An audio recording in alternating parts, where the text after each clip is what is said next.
Namaste. So, as part of our series on writings of Sri Aurobindo, today we will take up Collected Works of Sri Aurobindo, Volume 13, which is basically essays on philosophy and yoga. Now, I'm not going into the, why this has been kept in this way and why the previous volume was essays divine and human. This is essays in philosophy and yoga. But leaving that aside, these are a set of essays written between 1910 to 1950. That means actually some of them have been before Sri Aurobindo came to Pondicherry, though it mentions 1910 to 1950. So these are essays which he wrote between this period, but more importantly, they were published during Sri Aurobindo when he was, I don't have the right word, they can write like this, that during his lifetime, but for me, Sri Aurobindo is an ever-living presence. So, but well, I can say they were published before 1950. That's the simplest way. So Sri Aurobindo could go through it again, and there are places where he has extensively corrected or added few passages, etc. So we'll just quickly, straight away go into it. So this is in several parts, 5 parts. But to make it short, basically the first 4 parts deal with most of the writings which are before 1920 or some odd one is 1922.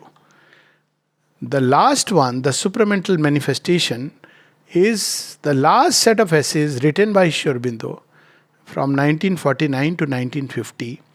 And these were written for the for the bulletin of Sri Aurobindo International Center of Education at the mother's request, because physical education department had started and people didn't understand why in a yoga ashram where we should be basically sitting in meditation doing some kirtan and bhajan, why do we have physical education?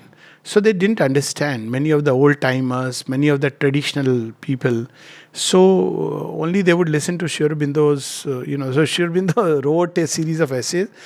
We'll keep them separate for the next time. So today we'll take up only those which have been written, part 1, 2, 3, 4. We'll just touch upon them. So part 1 is, these are wonderful essays from the Karma Yogin. As we know, Karma Yogin, Sri Aurobindo wrote basically between August to February. It's very interesting. So during that period, he wrote in the Karma Yogin, and these are wonderful essays. And I don't want to delay, but straight away read some of them. Yeah. So when we read, as I have always felt, when we read Sri Aurobindo, some of the writings, it looks like he's writing today or maybe tomorrow. Because the very first passage in this particular volume is written in 1909. If we read it, looks like Sri Aurobindo is speaking today. Or as I said, maybe tomorrow or the day after. A nation is building in India today. When is it written? Even before, much before independence. And this is the time when somebody asked Sri Aurobindo about India and its independence. Sri Aurobindo said it's already all decided. India's independence is certain, and there is a period of great revolutionary changes which are going to come. India is going to play a central role, key role in the world. And this we find here in several places. And amidst these revolutions, India will become free. So we know that the period between 1910 to 1950 is one of the most turbulent periods recorded in Indian history. So no wonder in one of the essays he says, Krishna is revolution, he is the Zeitgeist, he is the time spirit. Krishna is not, he says, we understand Krishna of Vrindavan, but we don't understand Krishna of Kurukshetra. So all this we find in this essay. And he starts with the very first passage, the ideal of the Karma Yogin. Karma Yogin he is referring to the paper which he has started. A nation is building in India today before the eyes of the world so swiftly. 1909? What was Sri Aurobindo seeing so swiftly? It's really unimaginable. What was he seeing? Where was he seeing? In 1909, he is writing so swiftly, so palpably. People at that point of time were just supplicating, please grant us at least some little bit autonomy in taking decisions. And when you read those, there is a very famous plenty of talks. So in one of them, Sri Aurobindo says, what kind of a autonomy is this so-called sham of a autonomy, when there is a Pandit who gives speech for conversion back to the Hindu fold, and he is arrested. So he says, what kind of autonomy? He didn't give a hate speech. He just spoke about what Hinduism is, and people want to come back. So what is the problem? So he says, this is all just a make-believe, a sham. So he knew what is happening at that point of time fully, because he was the one who was, writing all these articles. At the same time, he is seeing that a nation is building swiftly, palpably, that all can watch the process, and those who have sympathy and intuition, that's how he can understand, distinguish the forces at work, the materials in use, the lines of the divine architecture. This nation is not a new race, raw from the workshop of nature, or created by modern circumstances. And we know which nations he is speaking about. Raw from the forces of nature, places like America, Australia, how they have come up, or created by force of circumstances. One of the oldest races and greatest civilizations on this earth, the most indomitable in vitality. This is what we need to remember as Indians.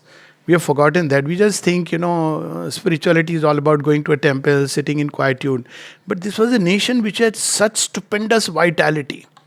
Look at, the Karma Yogin itself. Whom was the Gita given? To a man who, on the tip of his, arrow, could have a nuke.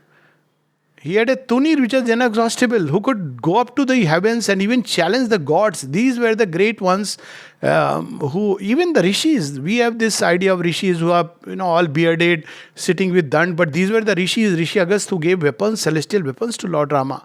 And not only that, look at Dwarka, the way it was built, the way, even architecture, when you read about the Mahabharata, it is just unimaginable that these were real palaces in which they were living. How did they deal with, when you read how Yudhishthir dealt with the problem of the commoners, when people came to him and they had these issues about their life, how he dealt with them. So then we understand, even the most, Kalidas, Sri Aurobindo speaks about Kalidas, when he speaks in Kumar Sambhav, of the Shringar, the rasa of that. So that India, now lost, forgotten due to Mayavad and this idea that world is an illusion. So he is reminding us that no, it is the most indomitable in vitality. When we look at some of these old temples, the most fecund in greatness, the deepest in life, the most wonderful in potentiality. After taking into itself numerous sources of strength from foreign strains of blood and other types of human civilization, is now seeking to lift itself for good into an organized national unity. So taking, for instance, even this was destined so that everything could be taken in and absorbed and assimilated.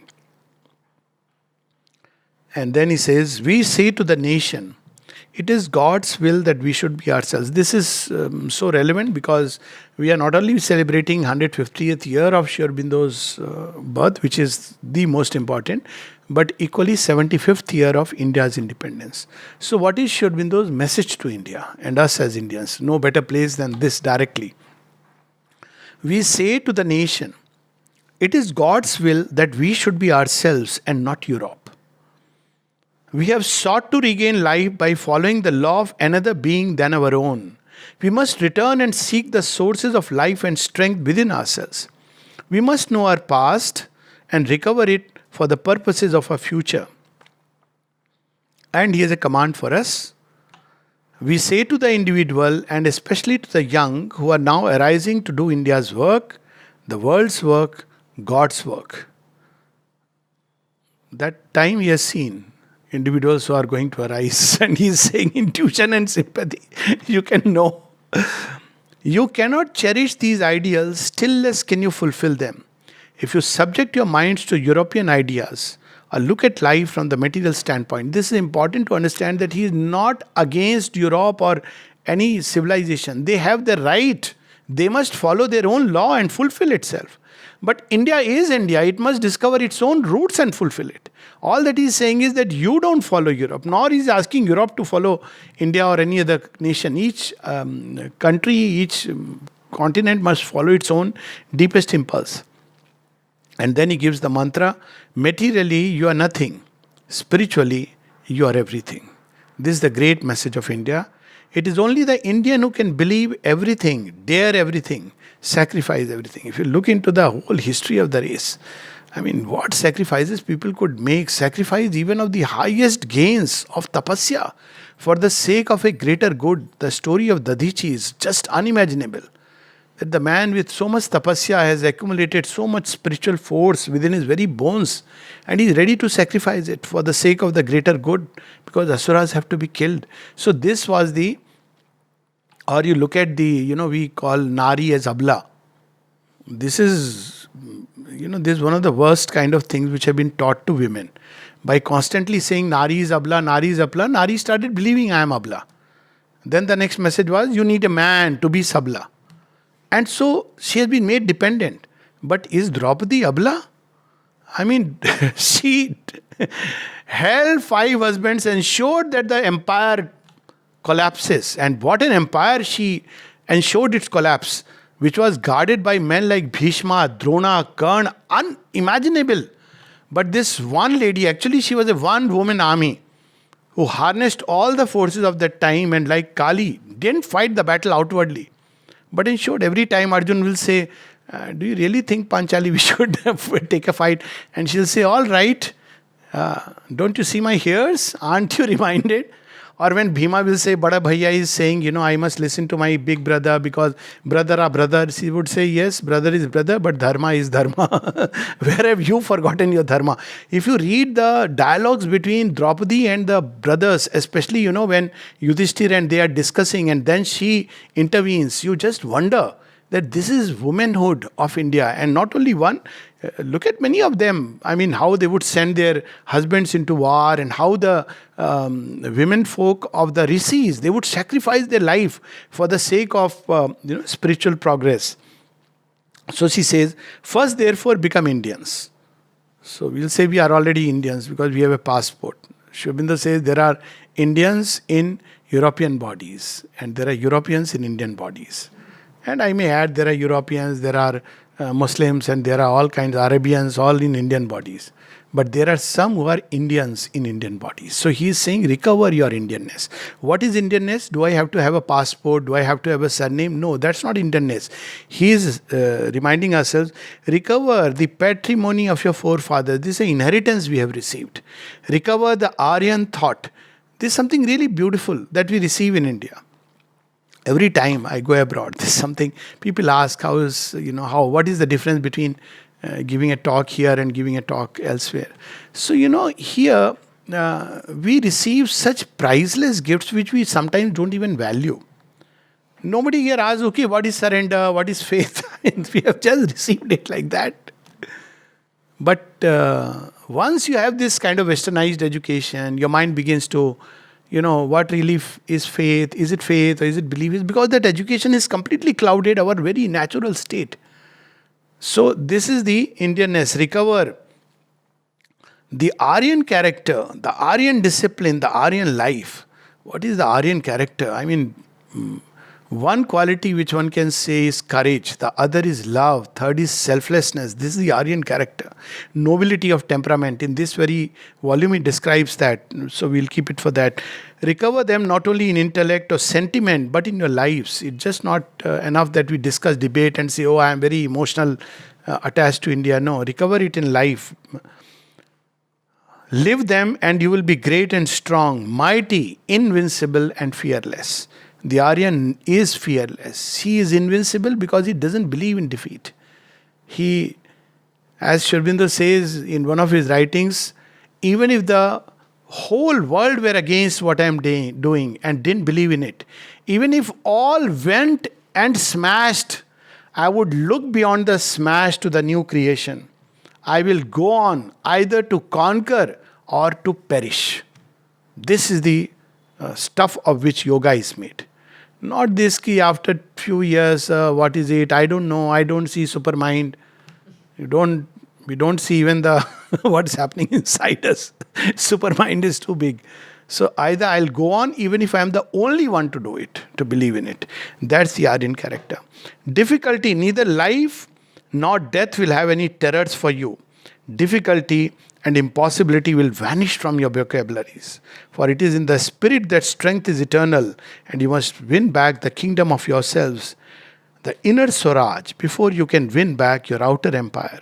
There the mother dwells, and she waits for worship that she may give strength. Now, this where I'm just reminded of a small little incident.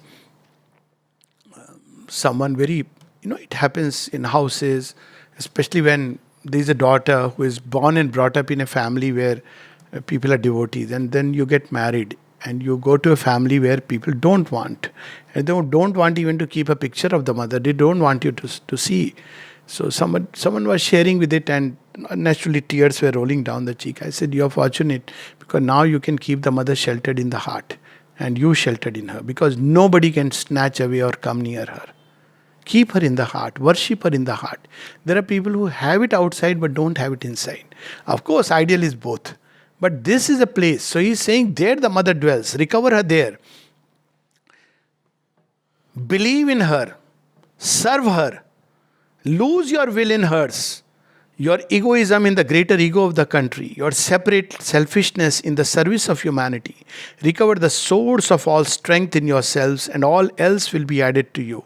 Social soundness, intellectual preeminence, political freedom, the mastery of human thought, the hegemony of the world.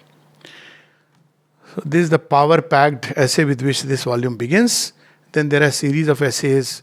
There are two very interesting essays, Stead and Masculine, and there is again on Mr. Stead. So Stead and the Spirit. So in Europe, experiments were going on. So there is this man, Mr. Stead. So he is a journalist of a different kind. So he's trying to experiment whether spirits' communication are true or not. And Sri Aurobindo writes about it. Then there is a man, Masculine. Masculine is a conjurer. See, this debate comes time and again. So he's an illusionist. He says, no, there are no spirits. It's all an illusion. There is nothing like that. Or it's the subconscious mind. This question till today people ask this. And Sri Aurobindo answers it so beautifully. He says you have to look at it logically, impartially, not start with a preconceived notion and opinion. If you read these two essays, it's so wonderful that how beautifully it describes each phenomena and what is the truth behind it. Then there is an essay on yoga and hypnotism.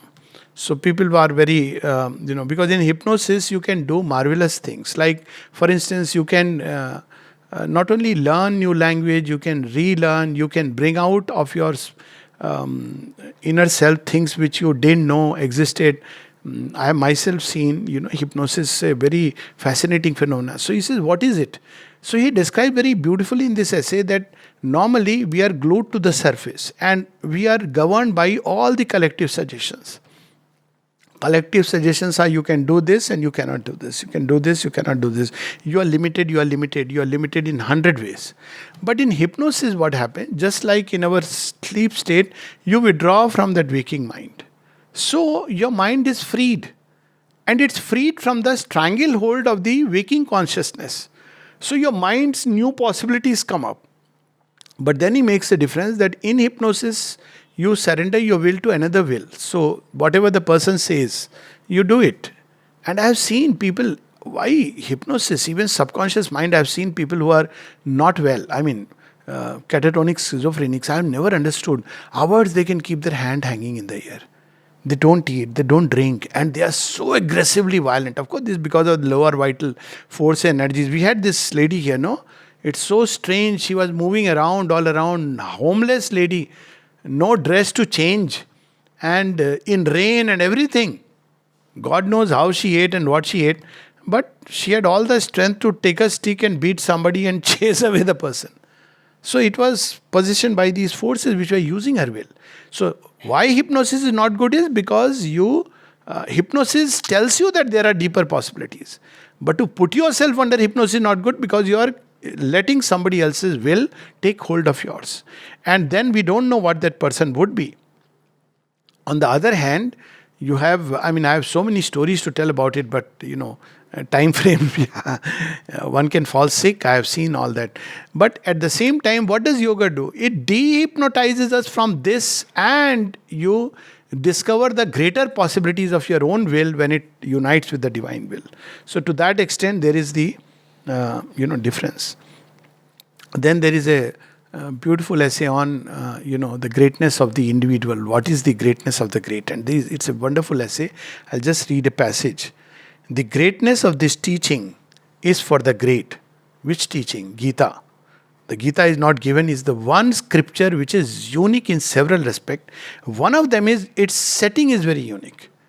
All of the scriptures are given in ashramas, the sages are meditating, even the Vedic verses, they meditated, they gave out some lovely riches and all this. But Gita is given on the battlefield. When you are confronting death. So Gita is unique in that to that extent. Many other unique aspects of the Gita. So he's saying this greatness of this teaching is for the great. Those who are commissioned to bring about mighty changes are full of the force of the Zeitgeist. Zeitgeist is the time spirit. So often we say, oh, this man, this person. It's not this man or this person. Napoleon was nothing without Kali. And the day Napoleon believed that it's me, he was broken and cast aside. Even in India, this has happened.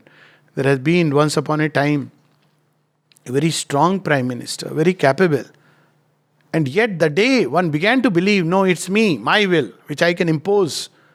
And that's the time one is broken and cast aside. Because one has to be very humble when Kali is working inside a human system. And what happens when she works? Kali has entered into them. And Kali, when she enters into a man, cares nothing for rationality and possibility. What can happen, what cannot happen. That man will end up doing things which are seemingly impossible even to that person's intelligence. She is the force of nature that whirls the stars in their orbits. I haven't seen such powerful description of Kali. She's Kali because Kala, she changes time with her feet. She is lightly as a child might swing a ball. How does she whirl the stars? By that power. Lightly as a child might swing a ball. And to that force there is nothing impossible.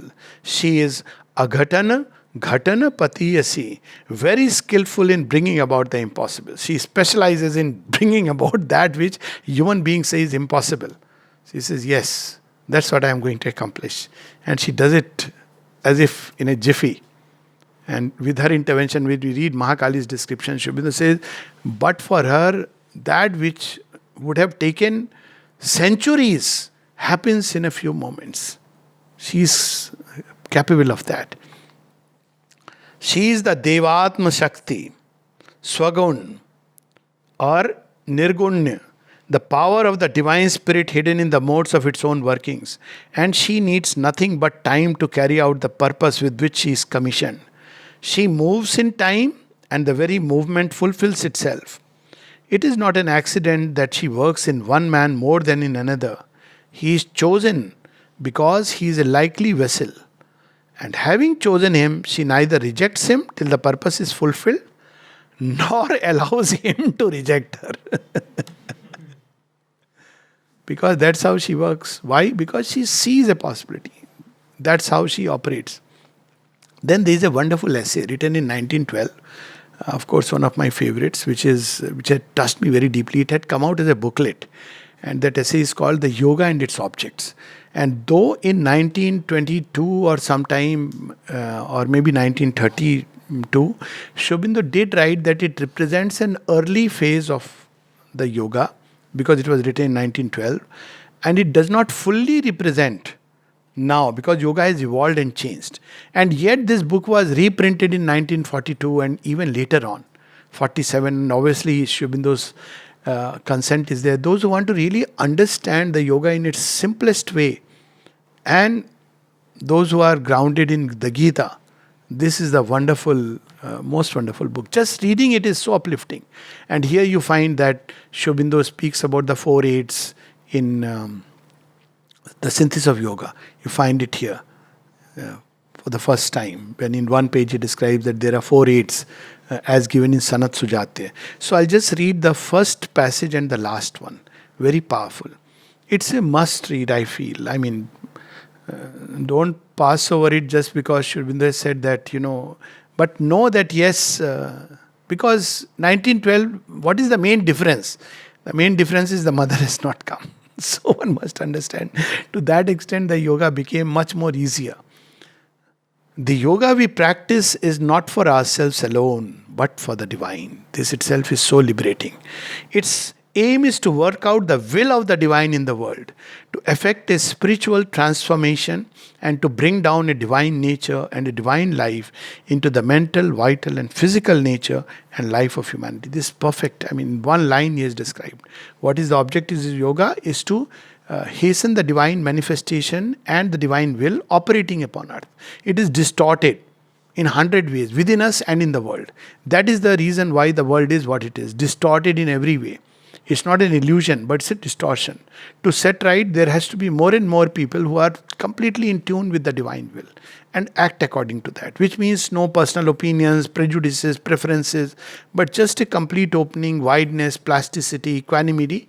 Most important, surrender. That's what he emphasizes in this booklet. Its object is not personal mukti, although mukti is a necessary condition of the yoga. This line had touched me so much. I used to feel all these selfish people seeking mukti, salvation for themselves. And the moment I read it, I said, thank God, there is such a fresh change. There is one person who says that, mukti is not the goal. I mean, just look at it, to say that world has been created for mukti. Why did you create it? We were already free. Why we are condemned to this, and then we are told, come out of it. Why? Because it's an accident, it's an error, it's an illusion, call it whatever. But the illusion is very real. I have seen the greatest people who believe in illusions. When they go to a surgeon, they ask, anesthesia to ठीक होगा? Illusion है भाई, क्या problem है? If you die, you die. What is the problem? If you really believe in illusion, you should have that courage to say. 2 or 3 people have had like that. One was Raman Maharishi, Sri Ramakrishna Paramahans. Could come out of the body. Sri Aurobindo, when he has a fracture, lying like the golden Purusha. So people asked that, you must be having pain. What were you doing that time? He said, I was transforming pain into Ananda. I have done it earlier when the scorpion had bit. It doesn't use the words when the scorpion had bit. But this was very intense. So this was an opportunity given to me. This is the spirit in which, so transformation and not illusion. It is not personal ananda, but the bringing down of the divine ananda. Of moksha we have no personal need, for the soul is nitya mukt and bondage is an illusion. That's the thing, why we have chosen for it. We have come into this world because there is a work to do. We play at being bound, we are not really bound. We can be free when God wills, for He, our Supreme Self, is the master of the game. And without His grace and permission, no soul can leave the game. So there is a very beautiful line in Savitri. After we have served this great divided world, God's bliss and oneness are our inborn right. What's the big deal? He will grant when it's needed. Let's focus on doing God's work. It is often God's will in us. Now look at it, such profound truth. It is often God's will in us to take through the mind the bhoga of ignorance, of the dualities, of joy and grief, of pleasure and pain, of virtue and sin, of enjoyment and renunciation. For long ages, in many countries, he never even thinks of the yoga but plays out this play century after century without wearing of it. So there are Bhograshtras, Bhogyoni or Yogyoni. Yogyoni, you are born in India. So you are taught yoga right from childhood. Because you are bombarded with all kinds of things from everywhere, and you have to fight out, right from social issues to physical issues. When you are driving on the street, you cannot do without yoga. This is not an excuse that you should have ditches. But your train will suddenly get late. Of course, now flights are getting late. America is imitating India in that sense. But you have to live. You cannot, so it's a yogi-yoni.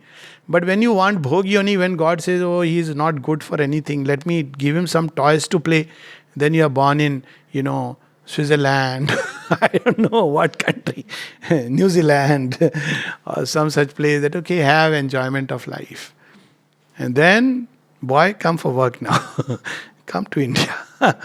We have our, I won't take his name. Yes, our man from France. So he came and he has started wearing dhoti and all. So I asked him, a lot of people he has told the same thing. He said, how come you came here? He said, one thing I have realized if you have to seek God, you have to come to India. There is no other way. But there is a truth in it. It comes so handy. It's not to be made into an absolute rule, but it comes so handy. It's just unimaginable, things which we receive.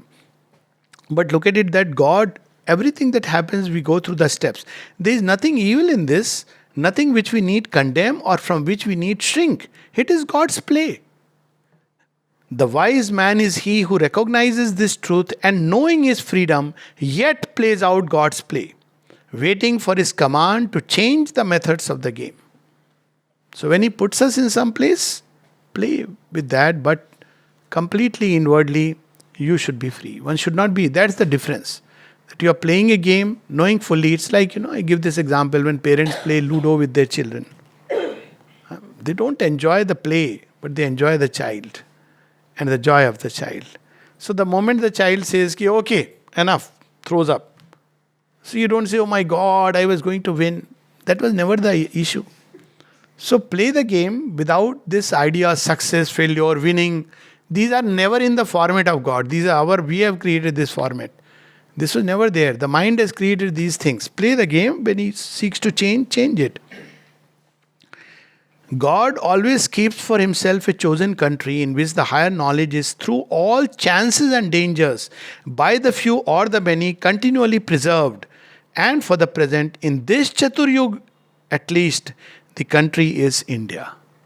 So he has put the seal. Okay. When there is the contracted movement of knowledge, when God wants the contraction, the knowledge in India, when there is a contracted movement of knowledge, the yogins in India withdraw from the world and practice yoga for their own liberation and delight, or for the liberation of a few disciples. But when the movement of knowledge again expands, and the soul of India expands with it, they come forth once more and work in the world and for the world.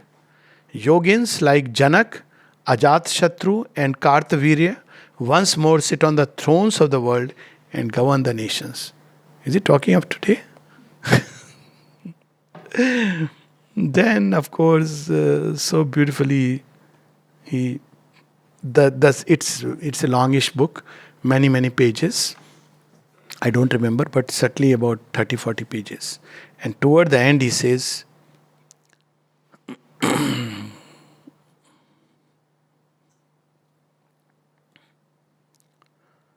the call upon us is to grow into the image of God, to dwell in Him and with Him, and be a channel of His joy and might and an instrument of His works.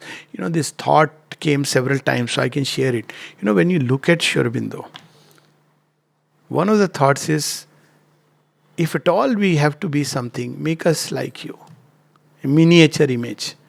And Mother writes something very beautiful. She says, who is the divine? Several definitions she has given. One of them is, the divine is what you adore in Sri Aurobindo. When you look at him, you realize this is worth becoming.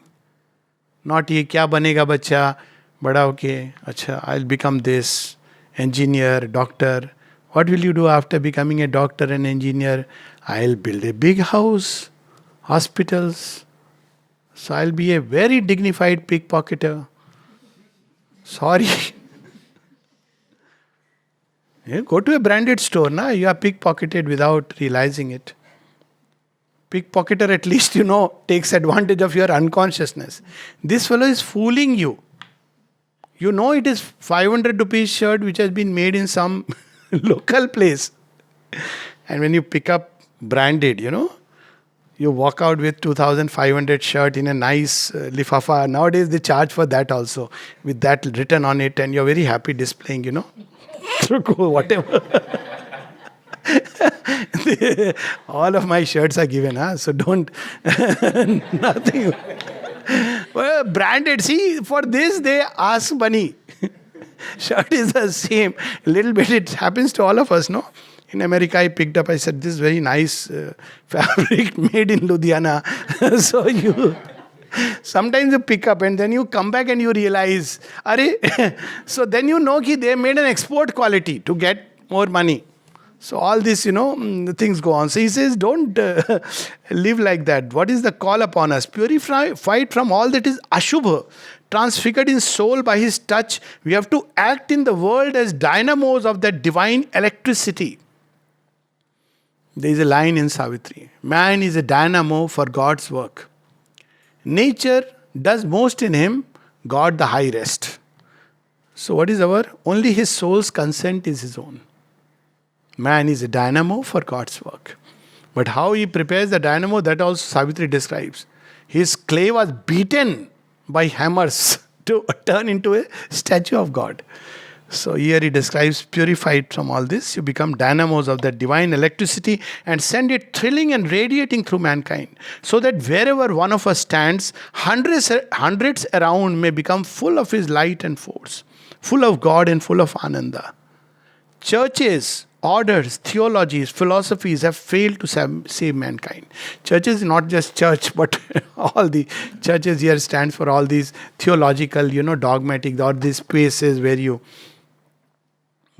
systems. Because they busied themselves with intellectual creeds, dogmas, rites and institutions. We have become so lost in all this vrat upvas. This is one of the biggest things. The real vrat, if you want to keep vrat, be like Bhishma and say, okay, lifetime, that is vrat. Or a vrat like Arjuna, till tomorrow. If I don't finish Jayadrat, I will do Agni Snan. That is called vrat. This is not vrat, one day I will not eat. Many people do it because they want to look fit. So that is, so this is vrat. But India got lost when it started, weakened into all these. Even the worship was done because of fear. A lot of fear came in. India was never a God-fearing place. It was a God-loving place. This is the gift of India to the world. So he says not rites and institutions. With achar, suddhi and darsanas. Darsana is about philosophy. As if these could save mankind.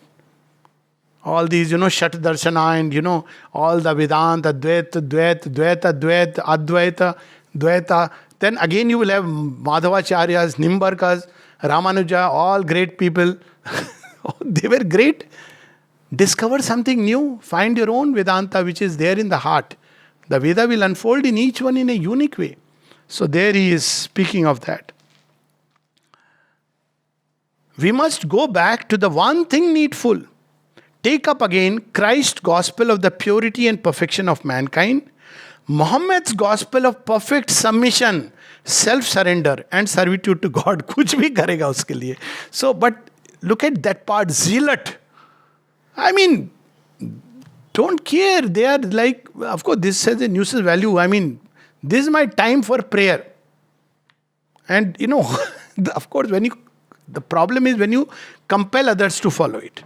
Like you go to Dubai and, it's all Ramzan, so you can't have anything to eat in the daytime. That's bad. But when you follow with that perfect submission and obedience. So he's picking up the good everywhere. Chaitanya's gospel of perfect love and joy of God in man. Ramakrishna's gospel of the unity of all religions and the divinity of God in man, and gathering all these streams into one mighty river. Later on, he goes much beyond religion. So I suppose when he says that don't, otherwise people will say, okay, I'll pick up a little bit of Christ, little bit of Muhammad, and, I'm into integral yoga. But look at the power of this.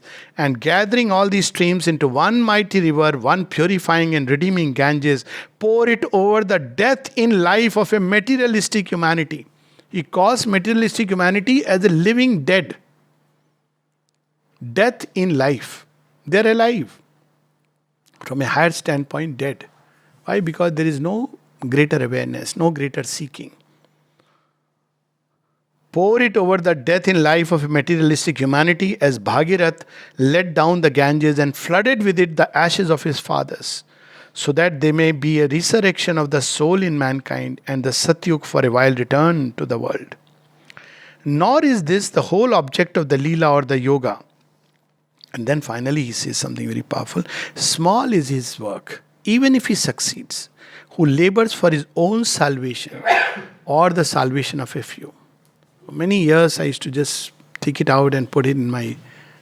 It's so powerful. Small is his work, even if he succeeds, who labors for his own salvation or the salvation of a few.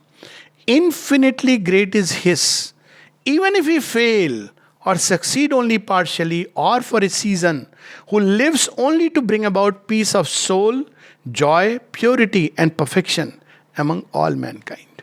So we measure things with success and failure. God measures them with the truth of our aspiration. So this is the... Then there are a number of such essays, and one of them is where he gives the message of the East to the West is that only by finding himself can man be saved. So at the same time, the message of the West to the East is man also is God, and it is through his developing manhood that he approaches the Godhead. So he says that just finding God within is not enough. You must understand that man also is God. And this in Europe, this idea of humanitarianism, a lot of liberal thought is focused around that. And he says both of them are true, and you have to take both messages and unite them. Then there is a series of essays which were also published in the Arya. Very, very beautiful. This Superman. And this is basically, he has 3 essays in that. In the series, in the booklet, I don't know now the book is available or not. But first is the Superman. The second is All Will and Free Will. And the third is The Delight of Works.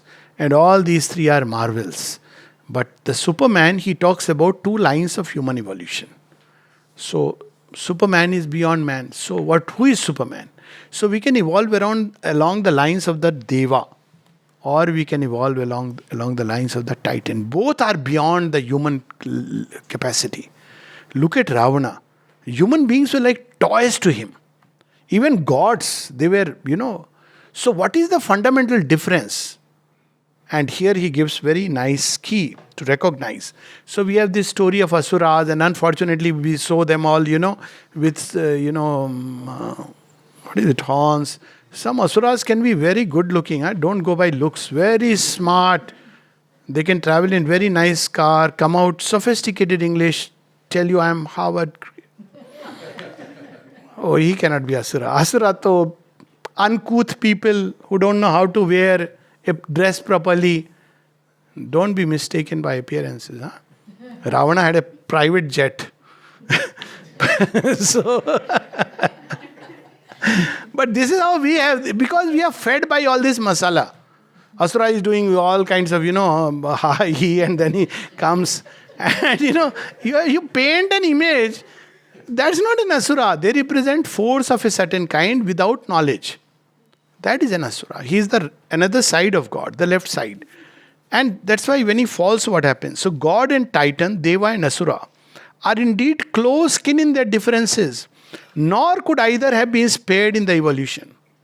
Out of the animal, Asura comes first. Deva comes later. In between Deva and Asura is man. Manava. So Dhanava, Manava. Then Deva, then Divyat. This is the process of evolution. So he describes the difference. The one descends from the light and the infinity, the Deva, satisfied to the play. The other ascends from the obscurity and the vagueness, angry to the struggle, always complaining, always grudging, always angry. He has to find a reason to be angry. If everything is fine, still must be angry. So he always finds invariably something which he must revolt against, because that's the nature of the Asura. All the acts of the God derive from the universal and tend to the universal. The gods. He was born out of a victorious harmony, the Deva. His qualities joined pure and gracious hands and linked themselves together naturally and with delight, as in the pastoral round of Vrindavan. Divine Krishna dominating and holding together its perfect circle. So Deva nature is okay, come, you come everybody together and find a beautiful circle around God.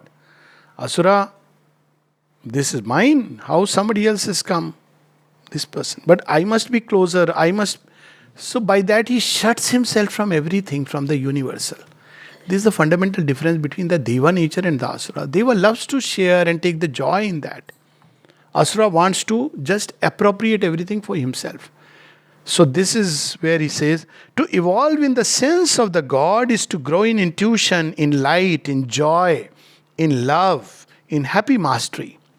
And now comes one of my favorite lines, to serve by rule and to rule by service.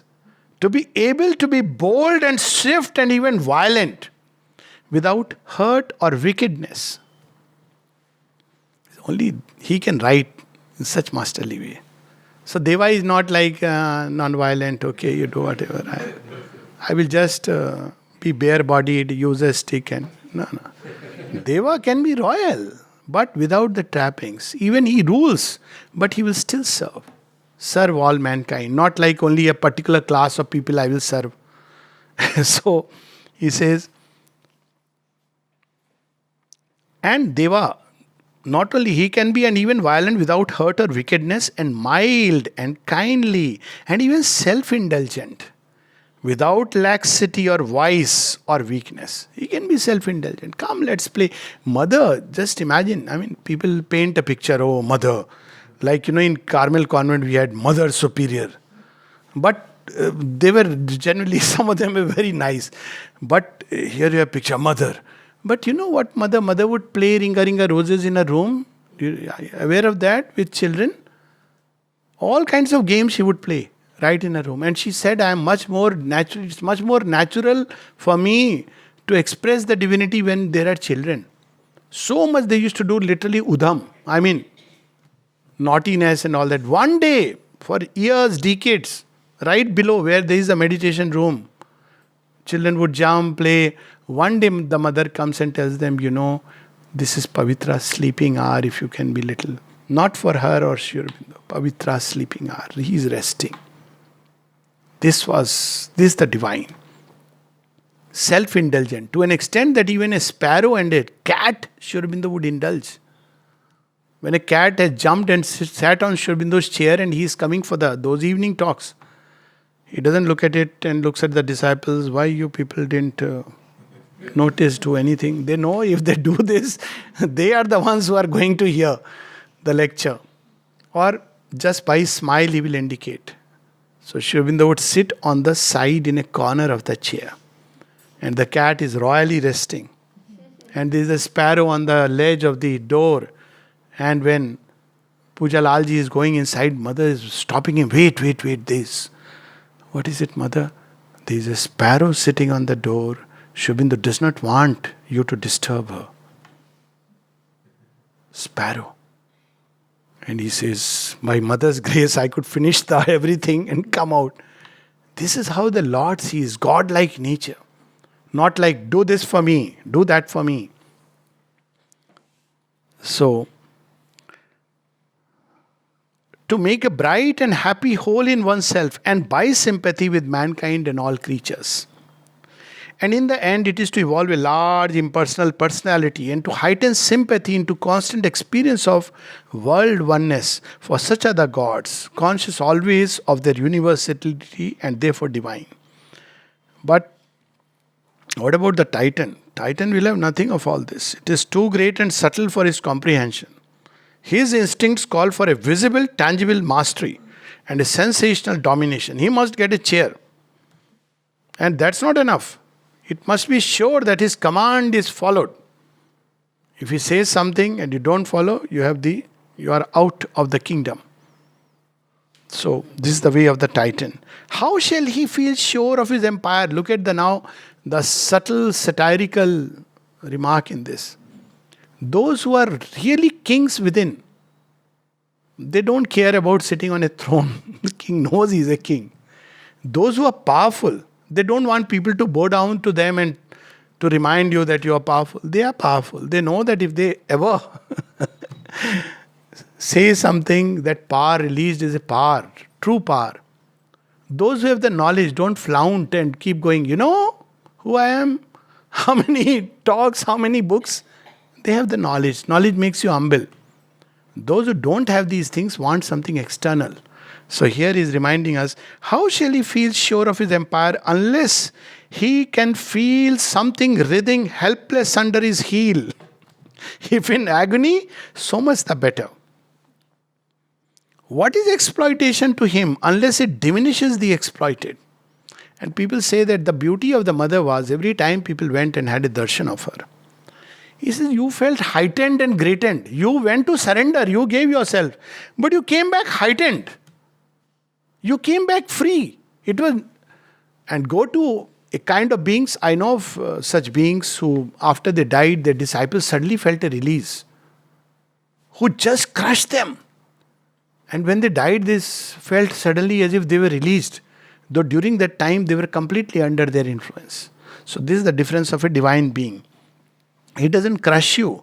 To be able to coerce, exact, slay, overtly, irresistibly, it is this that fills him with the sense of glory and dominion. For he is the son of division and the strong flowering of the ego. To feel the comparative limitation of others is necessary to him, that he may imagine himself immeasurable. So he is all the time comparing ambition. So that's why he is in agony. Because he'll always find, I had a cardiologist walking into my room once and said, Doctor, I have a problem. He's also a doctor. So I said, yes, friends just next door. What is the problem? He says, every time I see a car, I feel like overtaking it. I said, okay, but not a big problem. Maybe you can sometimes overtake depending on the... He said, no, once I overtake it, then I see another car. And I want to overtake that car. Because this is the problem of, and that leads to so much depression. Another person, top executive, he was asked, you take a break and go for holiday, few days and you'll be fine of your depression. He came back even more depressed. So then he contacted me. I said, kya hua? He said, I went on holiday. I said, that's cool. So what happened? He said, no, there, people were playing tennis. So I thought, chalo, tennis. Then I lost the game. I said, you're on holiday. You're not on competition. He said, no, I couldn't bear it that I have lost the game. Look, here he is on holiday, but your nature follows, You don't even know who has come. They will go away. It's not a competition. It's just joy. But, I have lost the game. So he came back even more worse that, Abhi tak to company mein problem tha. I had a problem in the company. Now I have even, this game I used to play well. Now see, I have lost. So this is the way of the Asura. For he has not the real self-existent sense of infinity which no outward circumstance can abrogate. Contrast, division, negation of the wills and lives of others are essential to his self-development and self-assertion. So he is, the Titan would unify. Titan also wants unity. If you ask him unity, but how? The Titan would unify by devouring, not by harmonizing. All of you must wear the same dress, do the same thing. No variation. No, you cannot be allowed anything other than, now I don't want to talk more, because then this essay on the saying of Napoleon. Sometimes the art of speaking is to say a lot without saying. Okay? To hold your words at the right moment. And let the silence speak. Anyways, so when there is an essay on free will and fate. Very beautifully in the very first line, Sri Aurobindo summarizes. It's a beautiful essay. I won't read all of it. But he says, a saying of Napoleon's is pregnant of the true truth of this matter. Question, why? Since he talked continually of fate, he used to, complete belief in fate. He thought it worthwhile to be always thinking and planning. Because we often say, no, you believe in fate, you believe in God. Why should you plan? Why should you do anything? That is so dangerous. You are driven by nature to God knows where. So then Napoleon gave a very wonderful reply. He answered with just reason, because it is still fate who wills that I should plan. This is the truth. So fate is about you have to do your bit. What will come your way is there, but even you are built in a certain way and you will act according to your own true nature. Swadharma. That you have to do. So these are some of the essays at different points of time, and then we have thoughts and glimpses. Like thoughts and aphorisms, we have thoughts and glimpses. I'll just read, but they are so powerful. And, this will have a series by itself. But just look at it. What I cannot do now is the sign of what I shall do hereafter. Meaning thereby, I have an aspiration to do something, but I cannot do now. But because I have aspired for it, because I have faith that it can be accomplished, one day I will do it. As Sri Aurobindo says in one of his poems, Meditations of Mandavya, that I have a thirst and the thirst presupposes water somewhere. But in this life I may never find. But are not there 100 lives before us? I will not faint, O God. This should be the will.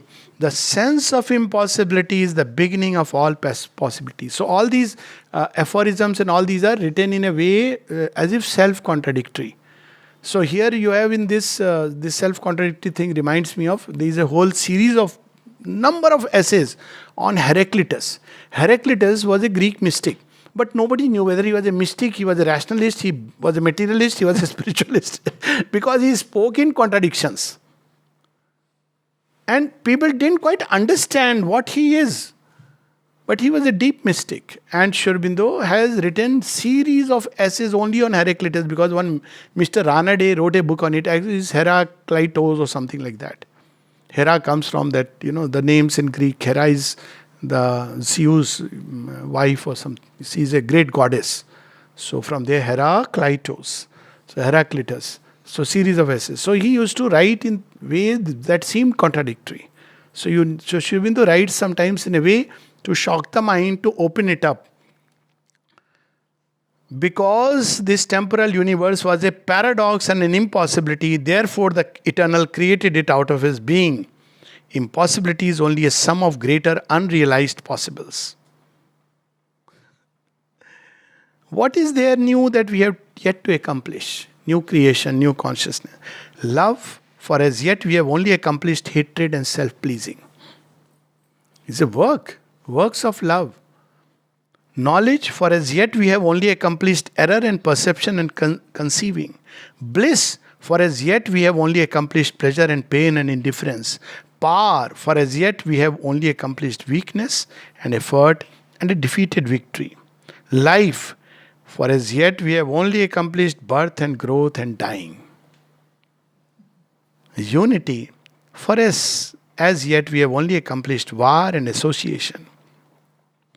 Then this one, of course, 2, 3 more.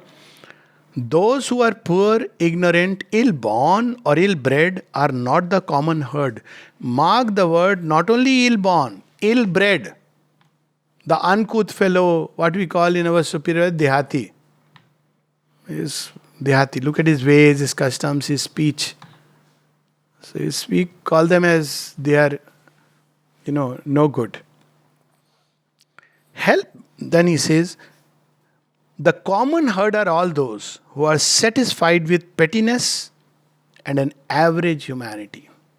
And actually this is so true. Tomorrow, in fact, I have a good reminder. There is a group of people who have come from a village. They can't even speak properly, And they come every time they come, they request, they give a call. So, Bhaiya, please come and just sit. If you look at them, you will feel they are gypsies on the road. But they have such love and they want to grow, progress. They don't even understand intellectually the meaning of these things, but they grasp it correctly. So we get so much carried away by all these appearances. Help men, but do not pauperize them of their energy. Lead and instruct men, but see that their initiative and originality remains intact. Take others into thyself, but give them in return the full Godhead of their nature. He who can do this is the leader and the guru. And then God has made the world a field of battle and filled it with the trampling of combatants and the cries of a great wrestle and struggle. Would you filch his peace without paying the price he has fixed for it? You want to run away and sit in an ashram, you will quarrel in the ashram. You have to pay the price. This is the price he has fixed. This great world arena where world forces come and meet in a tremendous shock of battle where life and death are interwoven together. Face it fearlessly. And then one is ready for the Amrit. You can't get Amrit without being ready to drink the poison. And finally, he gives the master key. All would change if man could once consent to be spiritualized.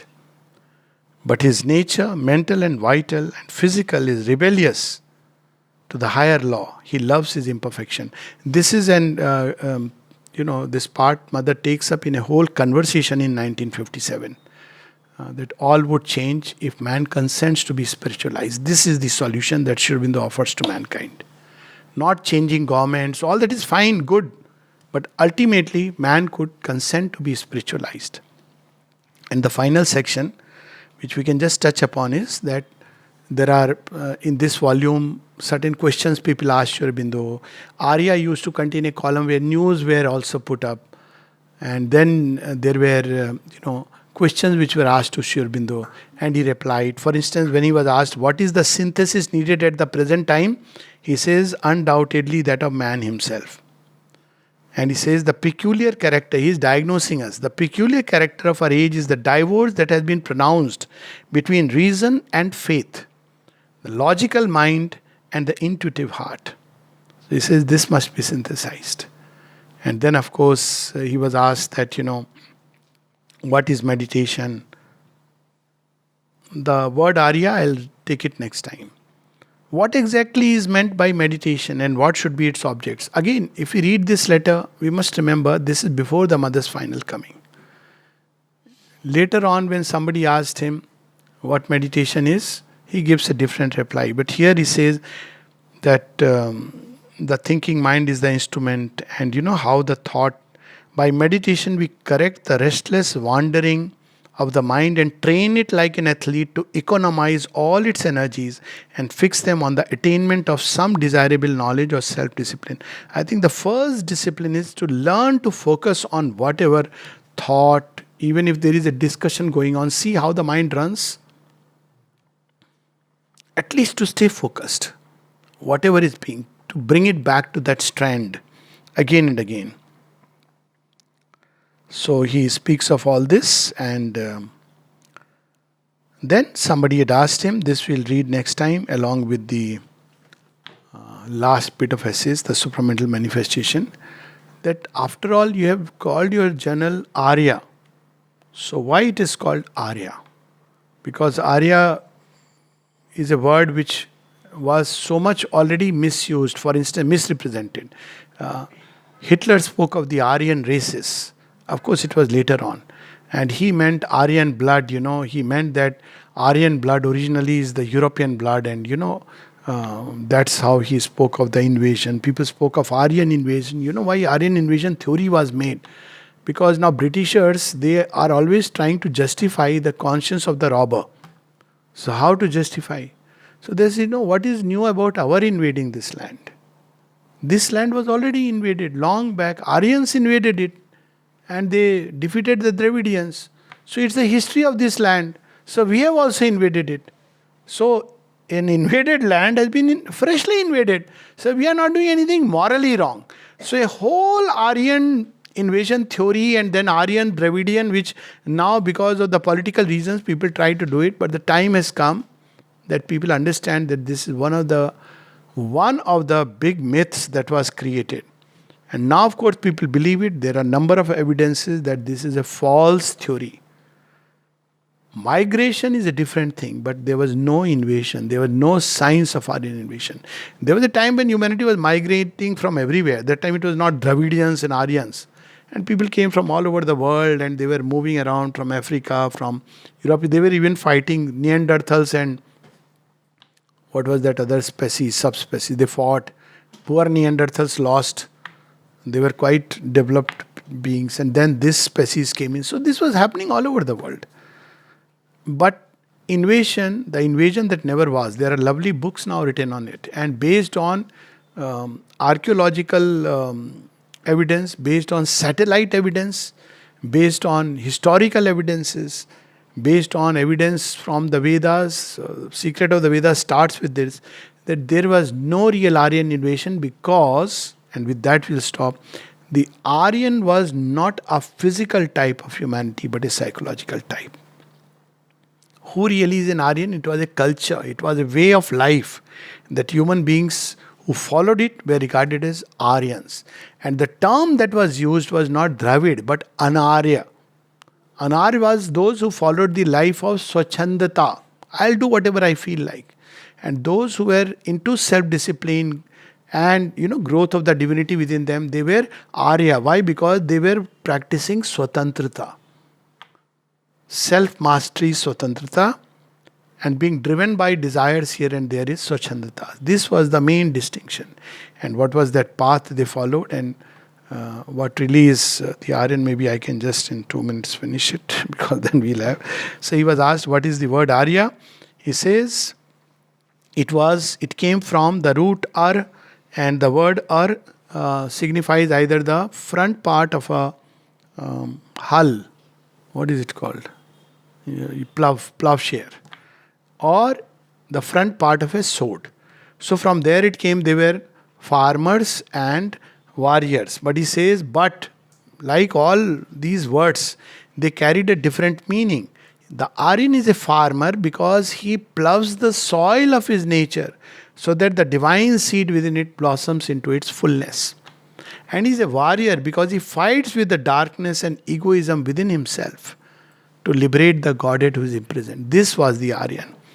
And he speaks of the lot of wonderful things here, that who were the Aryans. In the Vedas, the Aryan people are those who had accepted a particular type of self-culture, of inward and outer practice, of ideality, of aspiration. In later times, the word Arya expressed a particular ethical and social ideal, an ideal of well-governed life, candor, courtesy, nobility, straight dealing, courage, but along with courage, gentleness, purity, humanity, compassion, protection of the weak, liberality. We don't need that, all this hocus pocus liberality. The Aryan culture is very liberal, but in a deepest sense. Everything is grounded in dharma, not at the cost. This liberality is not like I will lead my life whatever way I want. There was a self-discipline and culture. Eagerness for knowledge, respect for the wise and learned, the social accomplishments. It was the combined ideal of the Brahmana and the Kshatriya. Everything that departed from this ideal, everything that tended toward the ignoble, mean, obscure, rude, cruel, or false was termed Anaryan. And he says, with that sentence we'll stop, there is no word in human speech that has a nobler history. No word in human speech that has a nobler history. Namaste.